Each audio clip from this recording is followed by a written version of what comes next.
What's up, world? It's your homegirl Ivy. We are here. Welcome to the Rawrrzone, our Inside the Rawrrzone edition, where we talk to our friends who are fellow podcasters who go to shows, just our peoples that want to just talk shit and have fun. I'm here today with, Muffin Man, what's up? and our guest. We met him at We Are Wrestling. Welcome to the Bronx. Shout out to Peter Rosado for having us here. We're here with the one, the only, the masked wrestler. The masked wrestler. Russ. Rapper. Whoa, my bad. The masked rapper. What's up? So how you been? First of all, Happy New Year. Happy New Year. For those that don't know, tell our viewers about you. Where you want me to start at from the beginning? I mean, it's usually preferably we like the beginning. I've been doing music for the last, I don't know how long, but since 1993, been doing graphics about the same time. But, I'm doing everything like off and on. Okay, 1993. Yeah. But you look very, very youngster. How? What's the secret? Secret is no stress. Being humble. Wrestling made me humble. I didn't have a family until I came to wrestling shows and then went out my comfort zone. So I went outside my comfort zone to go to wrestling shows and meet wrestlers and people and fans, and everything worked out the best. How did you start getting involved in wrestling? Like what do you mean particularly? Like going to the shows? So I guess where did it start for you to become a fan, and then how did you get involved in? I've been a fan of wrestling since the '80s when I was watching women's wrestling. Like one time I had a bad nightmare, and my mom told me to come to the living room, and she was watching wrestling, and that's how I got hooked from day one. Okay. How did you get into the shows? Like sponsoring or just like Being a part of them. just going to the shows, like being like for example, like Outlaw Wrestling. I go to Outlaw Wrestling a lot, so I started from Outlaw, and then I branched out into other companies that I wanted to go to. That was close, because like New Jersey is kind of far, and I work a lot, so So you mostly go to shows in Jersey? I'll be all over the place this year. Okay. I'll be in Jersey. I'll be in Long Island. I'll be in Queens. I'll be in Brooklyn. I'm everywhere. So what really inspired you? I know we were talking a lot about the wrestling, but what really inspired you to get into like the music aspect of things? Music, like I don't know, like I don't know. I guess it was like kind of corny when like I saw Biggie and Tupac rapping, and I was like, maybe I could do something like that. So I was like, yeah, I tried it, but like it wasn't good, but like my stuff now is good. It's just whoever listens to it listens to it. I appreciate everybody. Ain't nobody can say nothing bad about me because I don't let haters phase me online. I do the quick block game.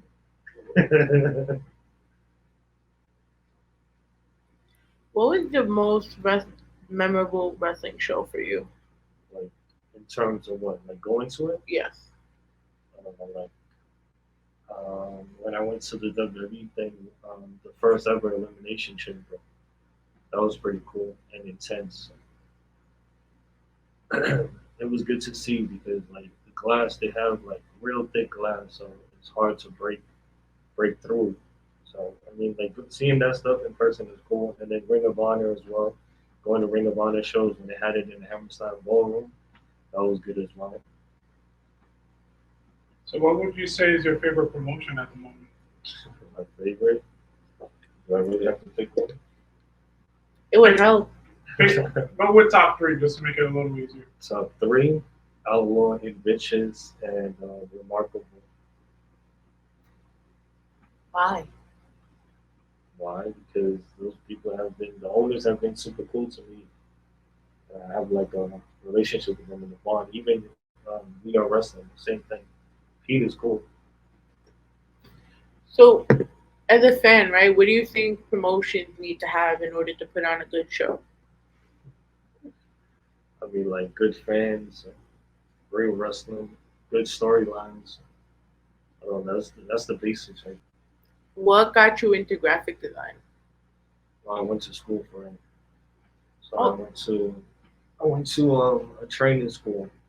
It was in Manhattan, but that school don't exist no more. So basically, I went there for like 6 months, and then I did like a couple of classes like GoPro and Quark and other stuff, um, Photoshop and all that stuff. So I got my certificates and all of that stuff. So I finished that in like 6 months.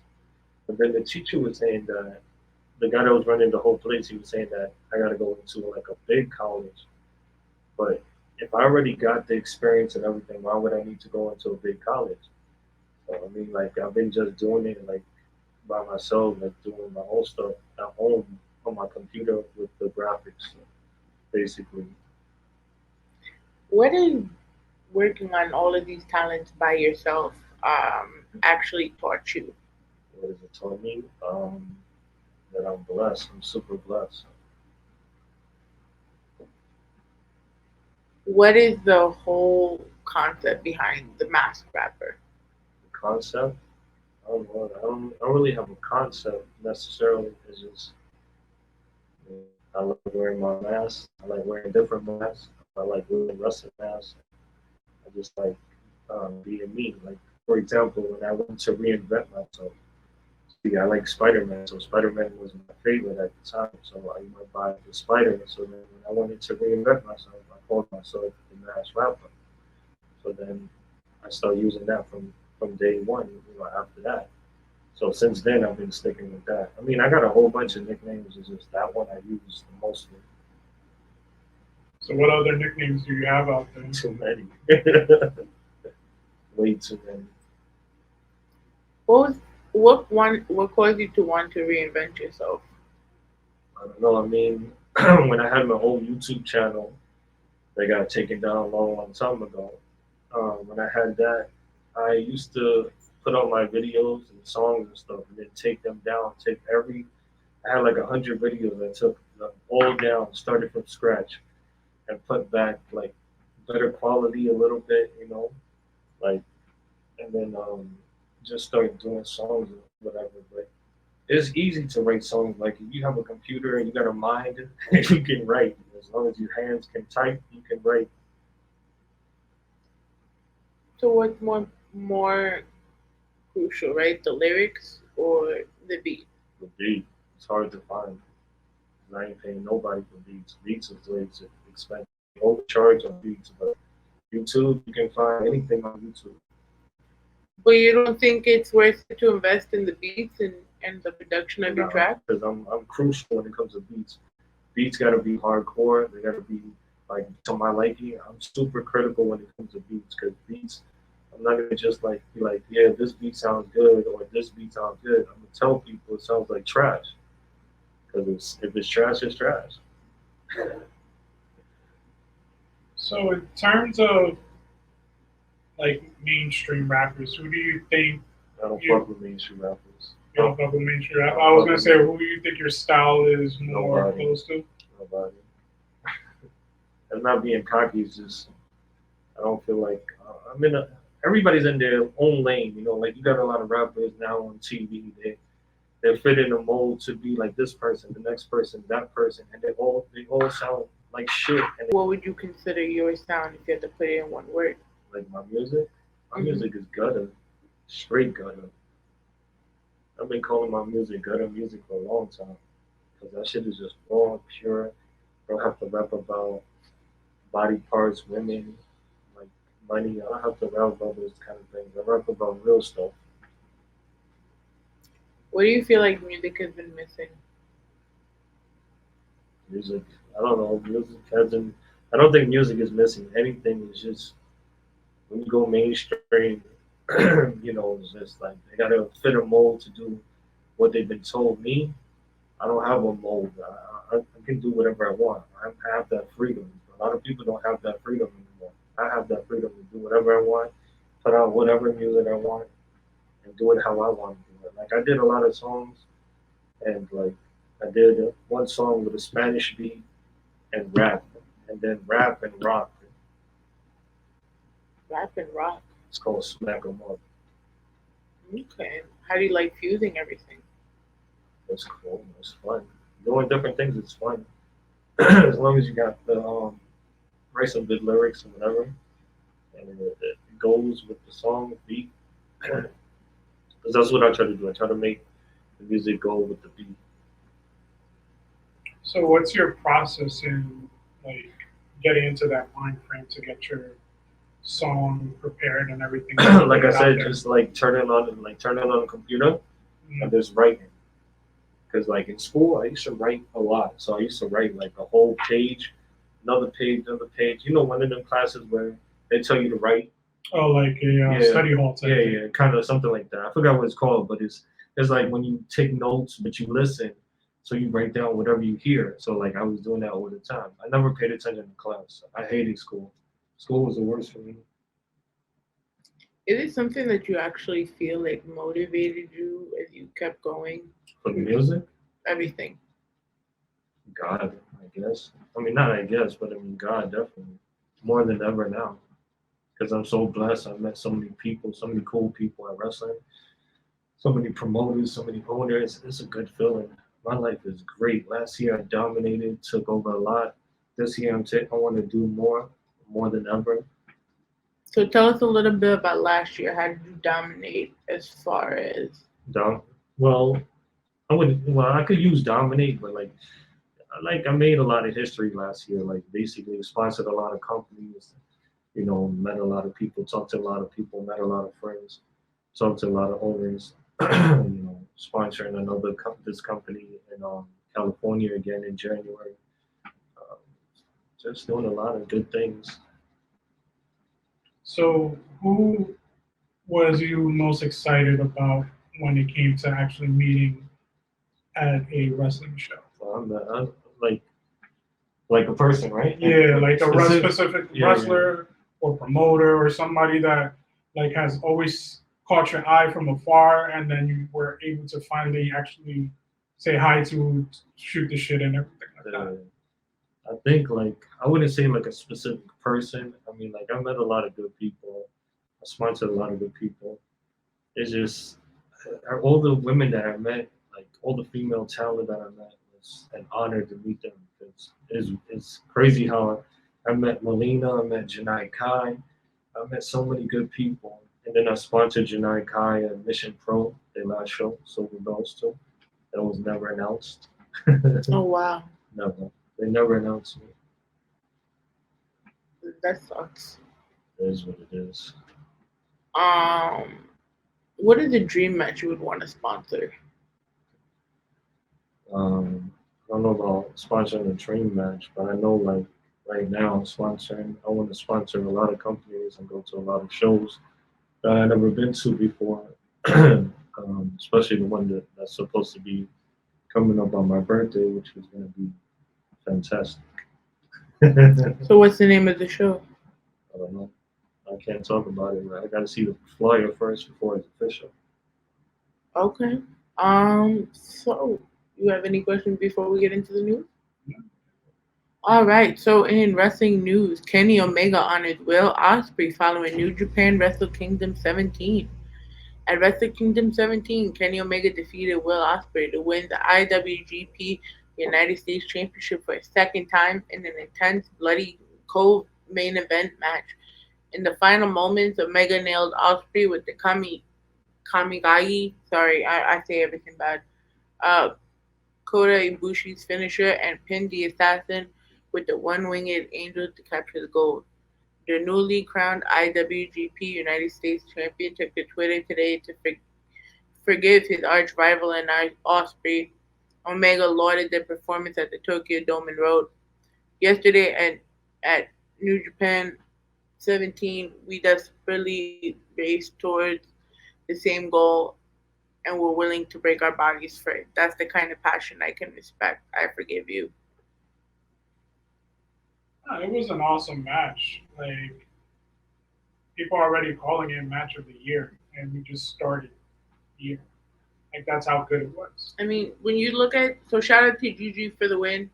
She posted a clip from the press conference where Osprey pretty much came after Omega. Yeah, they've had a rivalry since God knows when. Like it's wow, it's been heated. Like it's led from AEW to Japan, vice versa. It's been a big back and forth between the two of them. What do you think? I mean, I think that Osprey should have kept the title because Kenny Omega is always winning stuff in Japan. Like it's the same thing with Okada. Okada wins every major event, like every single title. It gets annoying. I feel like not even just every indie promotion, every promotion in general, right? They always have like that main five that always wins everything. Not necessarily, no. Some of the major ones, yeah. Like New Japan Wrestling really holds on to Kenny Omega, even though he's in AEW, especially because of the draw that he did when he was in the Bullet Club back in the day. Like that was like their biggest draw away from like WWE because AEW didn't really exist at that moment from Impact to try to get that American audience. So I think that's kind of why they keep doing that. I mean, once again, but it's always those people that grab. Yeah, and I think that's what they were looking for, just that attention grabber. Because that, like I said, Will Ospreay he's a tremendous talent. Like I've been a big fan of his, even back from Weren't you telling me about his feud with Ricochet with Trevor? with King Ricochet. Like those were some awesome matches. Like when you talk about high high dive performance, like the high flyers and everything like that, like those two were king when they go up against each other, in my opinion. Oh my. No disagree. I think Osprey has always had like good matches. No matter what kind of match he had, is always. Tony Schiavone on clickbait right now. They're pieces of shit and they can go fuck themselves. I personally agree. Schiavone. Schiavone. Schiavone. Listen, man. Schiavone. Schiavone. Schiavone. Okay. Don't diss Rick Baker's best friend. Oh, you mean your bestie? Hey, my best The friend. doctor? I like Rick Baker like that. The DMD? I'd rather do Willow Nightingale than Rick Baker. During his podcast last week, Don't look at me. Tony Schiavone There you go. talked about his AEW announcing career and how he ain't got many more years left in his business. This led the internet to speculation headlines about Schiavone possibly retiring as an announcer soon. During last week's podcast, Schiavone addressed the speculation. Adam DeMoise, I talked to him yesterday with our bonus podcast. He said, "So you're retiring, huh?" I went, "What the fuck are you talking about?" Apparently, one day I was tired and I said, "Man, I'm just tired. Maybe I'll do a podcast with you and do video games the rest of my life." Well, that became like clickbait. So I'd like to say that people who put that on the clickbait are liars. They're pieces of shit and they could go fuck themselves. How did that sound? I even sent an email to one of them. I said, "I know you and your readers hate me. That's fine, but I have no plan to step away from announcing. Your clickbait headline is completely false." That's all I said. Listen, I'm the luckiest guy in the world, so why would I leave? Sure, I get tired. I stay up all night on Tuesday night and I get no sleep on Wednesday night, and I end up sleeping most of the day Tuesday until late afternoon when we gotta go do some work to get Rampage out the door. I'm doing great. Thanks for asking. Hope you are too. No, it's true. Like there's a lot of wrestling clickbaiters out there, like Meltzer or Cornette. Like they just say shit just to say shit, just to get that draw into their platform. like basically a reaction, right? Yeah, pretty much. Reaction's a big one. Look at even Eric Bischoff. Look at all the bullshit that he likes to start, just to get under the skin of somebody, just to feud, just so people could think that he's still relevant. So what about Jim Cornette? He's an asshole. I'm tired of Jim Cornette. That guy thinks that he knows everything and everything that needs to happen with wrestling, and wants that old school feel to it when the audience, let's be real, like the not even the hardcore, mainstream audience nowadays. They like what they see and they know what they want. Exactly. And Jim Cornette wants that old school Hulk Hogan, man, Macho Man, Randy Savage, may he rest in peace type feel from back in the day. And that shit doesn't work right now. And yet he doesn't have a promotion. Yeah, but he acts like he does. I know, yeah. Like he's always trying to tell WWE what to do, AEW what to do, Impact what to do. He's on Dark Side of the Ring telling people what to do. Exactly. And every wrestler that he thinks is good, well, that everybody else thinks is good, he thinks is shit. His favorite person is Dax. That's it. That's argument. Which I can understand. The dude's a hell of a wrestler. That's the only one I give him credit for. But everybody else, nah. Fuck that. Like that dude needs to just go away. Man, he's the Simon Cowell of wrestling. At least Simon Cowell, when there's actual talent in front of him, he'll admit that there's actual talent That in is front true, of him. yeah. That's true. But Jim Cornette, He would never acknowledge it. Yeah, he'll never acknowledge actual talent in front of him. It's always, well, if you're not my guy, you suck. Yeah, but Jim Cornette, he only likes some big guys like Hogan, John Cena, Yeah, Rock. He's like another Vince McMahon because Vince McMahon did that same shit. He would always try to push the big dude. Wait, we said we weren't talking anything. No, but I'm saying in terms of somebody that is like Jim Cornette, that it no longer has a promotion either because he got fucking taken away for his fucking allegations and shit like that. Like they follow the same formula. They want that big dude like Braun Strowman. I don't know what the fuck he did now. Looking like he looks now. What, with the nipple rings? Let's not talk about the nipples with that shit. Nah.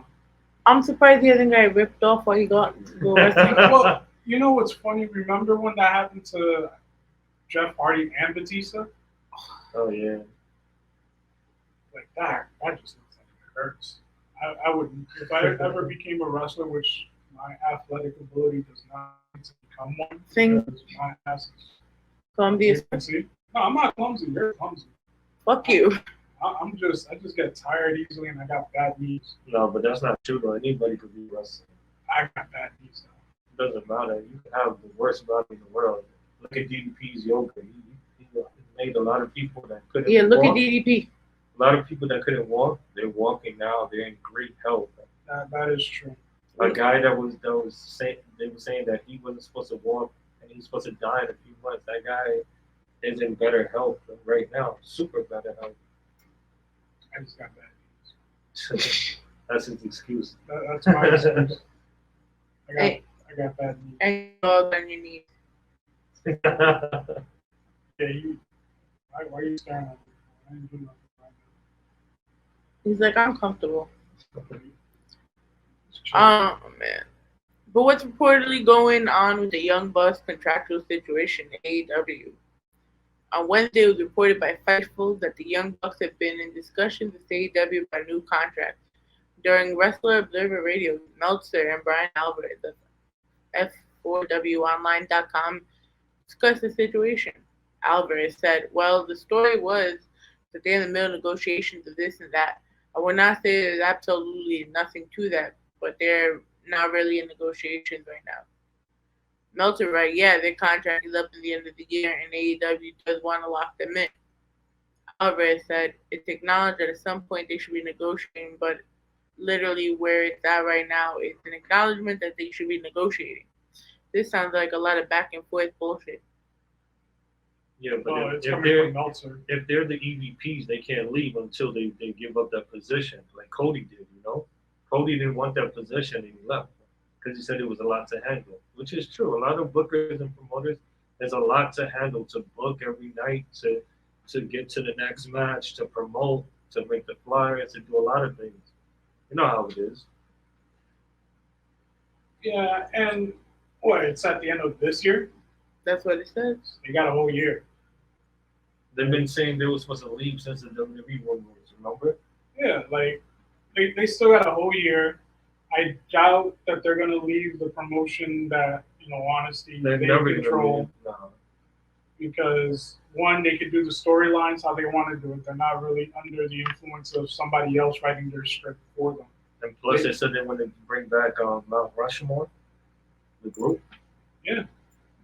So we'll see what happens. I doubt they're gonna leave. It's another Rumor. rumor. Yeah. Like I said before, Meltzer. There's another Jim Cornette. Talks a lot of shit. Gets it right once every 100 times. Miro hates him so bad. Yeah, I can understand why. Like he talks so much shit, and then like isn't he like the main one that keeps reporting on what Lana keeps talking about? How Miro wants to leave AEW to go back to WWE, and how he spread the rumor that she's willing to stop her content from her website, like what happened with Mandy Rose when she got let go. But Just to be able to see, go back to WWE. here's my thing with that Mandy Rose situation, right? Because how do you not know that she was posting that type of content for a while? It wasn't about that. It wasn't getting the money. That's why. And plus, they were trying to make Athena dress like Mandy at one point, but she wasn't going for it. So they can't go against their word when they was doing wrong from the beginning. Yeah, it's pretty much a money grab. She wasn't, because it was something that was outside of the contract that she had with WWE. She had no obligation to actually give money to WWE for what she was making off that content.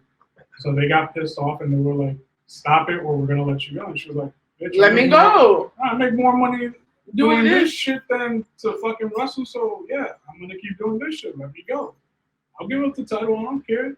If it wasn't for me, NXT would be fucking done right now in terms of the women's division, because she really brought it back to life. That is true. Especially with that toxic attraction shit. Oh, Toxic. look at you. For someone that doesn't like Mandy Rose. Never said I didn't like Mandy Rose. I always said I didn't like Liv Morgan. Difference. True. Okay, never mind. I'll retract my statement. and. At least I'll retract my statement. I know when to take accountability for myself. Hey, LaMelo agrees. Shut up.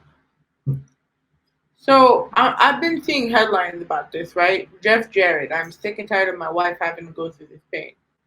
As previously noted, Max Caster rapped about Jeff Jarrett stealing his wife Karen from her husband Kurt Angle during his music video aired on AEW Dynamite. During his podcast, Jeff addressed the fallout from Matt Caster's rap. The whole "I'm stealing Kurt Angle's wife" that is the kind of generation removed. I want to set the record straight here, and that this is completely with all due respect. I've kept my mouth shut for 10 to 12 years for two reasons. Kyra Angle and Cody Angle, they're old enough now. They know the absolute truth. But me stealing Kurt's wife was the furthest thing from the truth. The fact of the matter is, when we hired Kurt Angle, and I say me and Dixie Carter, because she is a part of the story, Kurt and Karen, were legally separated, and they were not living under the same roof. Enough is enough. We're 13 removed from this. I'm sure Kurt is. I would assume he's sick and tired of it, because he tweeted and tried to get an AEW business, and he tweeted, and that's why I said I wanted to address this. He tweeted, and when you use my name to get heat after 12 years, Kurt Angle, if you think I need a name to get heat after 12 years, you're delusional. I'm sick and tired of my wife having to go through this. I'm literally sick of it. Conrad, you know the names. I'm not going to say names. I respect that the past is the past. Look, there's a lot of disaster in marriages that end all the time. But for Max Caster to pour gasoline on my wife, I'm done with that. I'm so done with that. I'm not done because everyone's going to say, well, wait a minute. Y'all worked the storyline, this and that. Yeah, here's the real situation. Yeah, I got sent home. And the entire world, including Max Caster, thinks, oh, yeah, you got sent home because that whole disaster and Bubba the Love Sponge, whatever it was. No, the fact of the matter is, Dixie Carter, for the third time, pulled a power play. She tried the first one during my wife's illness, the second one 12 months later, the third one was during this, and I gave her the rope to hang me. She went to her father and said, oh, we can't have this. She didn't give two shits about Kurt Angle. She wanted the power play to run the tail. Oh, yeah, and you know what? That's exactly what happened. In 24 months, she put the company in a financial death spiral. So her power play out, essentially out of the business. Vince Russo absolutely is a part of this. Vince's whole plan was to go along with it He knew damn well that Kurt and Karen's situation. He knew absolutely all of it. He sat on the sideline just like Kurt was. We're just gonna let Jeff sit home. And guess what? Jeff's trying to put his life back together, but no. But let him shame because Vince Russo's plan was I'll get Jeff out and I can write the show by myself. Little did she know Dixie Carter and I were at the original lunch, hired Hulk Hogan, so then Vince Russo had to answer to Hulk. Then Bruce was a part of that equation. The running joke for 6 months in 2010 was, well, Russo tried to play along with Dixie, but look what happened to him now. I'm sick of it, Conrad. I'm sick of this bullshit of my wife. I'm defending my wife. I'm absolutely sick of this crap. Max Caster, you crossed the line, pal. You have no idea what can of worms you open. No, the receipt is coming on Wednesday. I assure you that. God damn, that was a mouthful. I thought you were reading the whole essay. I would read that. That was a whole quote. Yeah. That was a whole quote. But that's more than 150 words, though. Definitely. That was a fucking novel. But as far as Kurt Angle, as far as Kurt Angle, their families are cool. Their families are friends with each other.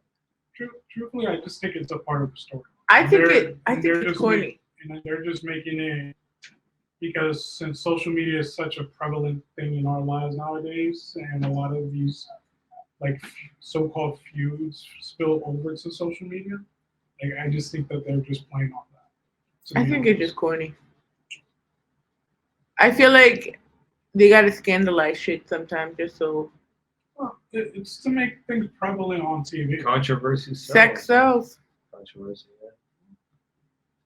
Still sucks though. Been 12 years, like he said. Why bring it up now? Just so you could. Well, why not? Yeah, but this ain't the first time Max said something controversial, though. There's been plenty of times. Even back in his indie days, that's kind of his MO. He would say something controversial just to get under the skin of his opponent. He still do that shit and beyond right now. See, and this is why we need to learn when not to say certain things. Booger. Fuck it. I know. You said booger. You think someone's gonna know what the fuck bucket means? You see what I got?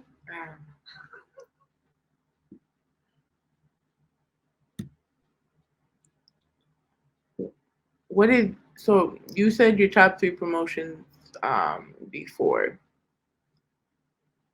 What? Let me rephrase this. No, because I'm trying to think of what his top 3 for a second. What about each promotion has you engulfed as a fan? They have a good crowd. They have a good owner. It's just as long as you have a good owner, good matches, put on a good show. That's all that matters. What are certain goals for you as 2023 keeps going? Sponsor more companies, go to more wrestling shows, work, live, work, live. Simple stuff. My love, thank you so much for chilling with us today for a little bit. We're going to get this photo shoot going for you with the one and only Muffin Man. You. In the meantime, where can they find you? Find me on Instagram, YouTube, but mostly on Instagram because I post more on Instagram. Okay. Muffin Man? You can find me on TikTok and on Instagram at Muffin Man Pictures. Just chilling, posting shit, doing whatever. Okay, Muffintographer. Ta-da! Yeah, I'm doing my internship today. It's your homegirl Ivy. You suck, by the way. Don't do that. You can follow us everywhere at Rawrrzone NYC, www.rawrzonenyc.com. And yeah, that was our little episode of Inside the Rawrrzone Wrestling with our friend the Masked Rapper. Subscribe, like, comment, and we are out.